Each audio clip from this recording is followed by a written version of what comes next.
Let's learn how you can fix that your payment method was declined on App Store.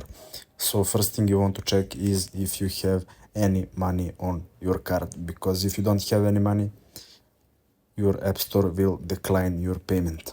Now, if you have money but you still can't pay, what you want to do is go to settings, go to your Apple account and click on payment and shipping. What you want to do is to remove your payment method you're using right now and just add another one. If it still doesn't work after this, you need to forcefully restart your iPhone.